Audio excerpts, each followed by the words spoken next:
અને સાધકોના, ગોપીઓની, ભક્તોની જન્મ જન્માંતરોની અધૂરપ કે અમને ક્યારે કૃષ્ણ ભગવાન સાથે એકાંતનો લાભ મળે, એકાંતનો સમય મળે.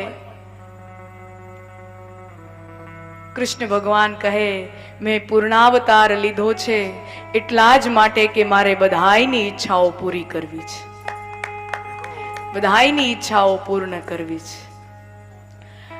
શરદ પૂર્ણિમાની રાત્રિ, જસ્મીનના પુષ્પો ખીલ્યા હોય અને મંદ મંદ વાયરો વાતો હોય અને જસ્મીનના પુષ્પો આખા વ્રજમાં મહેકી ઉઠતા હોય, એમાં ભગવાનને વિચાર આવ્યો કે આજે મારી ગોપીઓની જન્મો જન્મોની ઈચ્છા હું પૂર્ણ કરું. અને ભગવાનને ક્યારે લીલા કરવાની ઈચ્છા થાય તો એને માયાનો આશરો લેવો પડે. યોગ માયામ પાશ્રિતઃ, એને યોગ માયાનો આશરો લેવો પડે.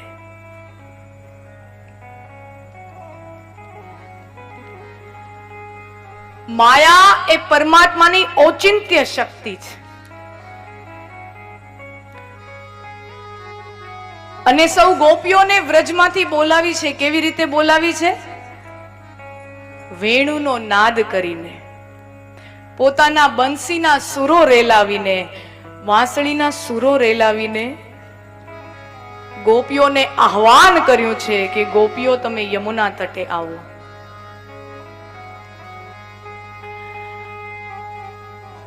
દુનિયામાં અનેકો ધર્મો છે અને અલગ અલગ ધર્મના ભગવાનો અલગ અલગ. દેશે દેશે ધર્મ બદલે અને ધર્મ બદલે એટલે ઈશ્વર બદલે, ભગવાન બદલે. દુનિયામાં અનેકો ધર્મ છે, અનેકો ઈશ્વર છે. પણ ભારતમાં જે ઈશ્વરની સંકલ્પના થઈ છે એ બેજોડ છે. એ દુનિયાના બીજા કોઈ ધર્મમાં નથી થઈ.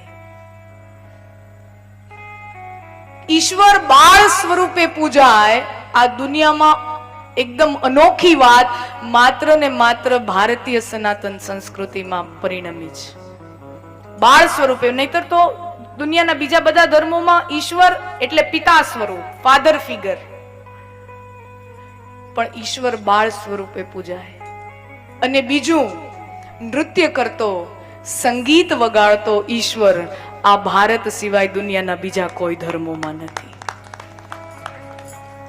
સંગીતમય, નૃત્યમય, રાસમય અને રસમય, રસો વૈસહ. આપણે ત્યાં તો પરમાત્માને રસ રૂપ કીધો છે.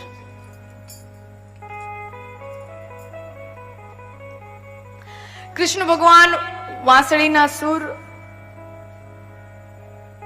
વાયુ વેગે આખા વ્રજમાં પહોંચે અને સૌ ગોપીઓ દોડતી આવે. કૃષ્ણ ભગવાન વાંસની વાંસળી વગાડે. આપણે બધાએ છબીઓમાં, મૂર્તિઓમાં જોઈ. તો આપણને પ્રશ્ન થાય, વાંસની વાંસળી જ શું કામ? ચાંદીની વાંસળી રાખી શક્યા હોત, સોનાની વાંસળી રાખી શક્યા હોત, બીજી કેટલી બધી મેટલ હોય, કેટલી બધી ધાતુઓ હોય, અનેકો ધાતુઓ. આજકાલ મ્યુઝિક કોન્સર્ટની અંદર જઈએ, મોટા મોટા ગાયકો હોય, સિંગરો હોય, એની સાથે જે આખી ટીમ હોય એની અંદર તો ચાંદીની ને એલ્યુમિનિયમની ને સ્ટીલની ને આની ને તેની ને 25 વાંસળીઓ લઈને આવે. તો આપણને એમ થાય કૃષ્ણ ભગવાન વાંસની વાંસળી જ શું કામ? નંદ બાબા પાસે એટલી સંપત્તિ નહીં હોય કે એને ચાંદીની, ચલો સોનાની, ચાંદીની એવી કોઈ વાંસળી. આપણે કાલે જ દર્શન કર્યું, નંદ બાબાએ સોનાના અલંકારો પહેરાવેલી 2 લાખ ગાયો દાનમાં આપી. એવી સંપત્તિ છે ગોકુળમાં, વ્રજમાં. તો શું નંદ બાબા ચાંદીની કે સોનાની વાંસળી ન અપાવી શક્યા હોત? સોનું છે, ચાંદી છે, ઈ ધાતુ છે. ધાતુ છે એટલે સંપત્તિ છે. એટલે સંપત્તિમાં સુખ હોય, સંપત્તિમાં મને ને તમને સુખ મળે અને જરૂરી પણ છે. તો સંપત્તિમાં આપણને સુખ મળે, પણ શાંતિ અને આનંદ તો આપણે જ્યારે પ્રકૃતિના ખોળામાં જઈને બેસીએ ત્યારે જ એનો અનુભવ થાય. સોનાનો ઘરેણા તમે આમ હાર પહેરો તો તમને આમ હાશકારો જેવી એવું ભાવ ના આવે, પણ વૈશાખ મહિનો હોય, ઉનાળો હોય અને તમે તડકે આમ રસ્તે ચાલ્યા જતા હો ને ઘટાટોપ ઝાડવું આવે અને થોડીક વાર 2 મિનિટ તમને એની અંદર વિસામો મળે અને ઠંડો પવન ઈ તમારી ગરમીને ઉતારે, ત્યારે તમે પ્રકૃતિના છાંયડે આવો ત્યારે તમને હાશ, આનંદ, શાંતિ એનો અનુભવ થાય. એટલે સંપત્તિ છે, સુખ આપે છે, જરૂરી છે, બધી વાત સાચી, પણ આનંદ અને શાંતિ તો આપણે જ્યારે પ્રકૃતિના ખોળામાં જઈને બેસીએ ત્યારે આવે. અને કૃષ્ણ ભગવાનનો એક જ પ્રયોજન છે, આ વખતે અવતાર લીધો છે તો આપણને શું લાગે, કંસને મારવા કૃષ્ણ ભગવાન આવ્યા છે કે દુર્યોધનને હમો હરખો કરવા કૃષ્ણ ભગવાન આવ્યા હશે? જેના અખિલ બ્રહ્માંડનો નાયક, જેના એક ઈશારે આખી સૃષ્ટિનો લય થઈ જતો હોય, એને સદેહે પોતે આવવું પડે કંસને મારવા, અથવા તો દુર્યોધનની શાન ઠેકાણે લાવવા, અથવા તો આ કરવા તે કરવા, શિશુપાલને મારવા.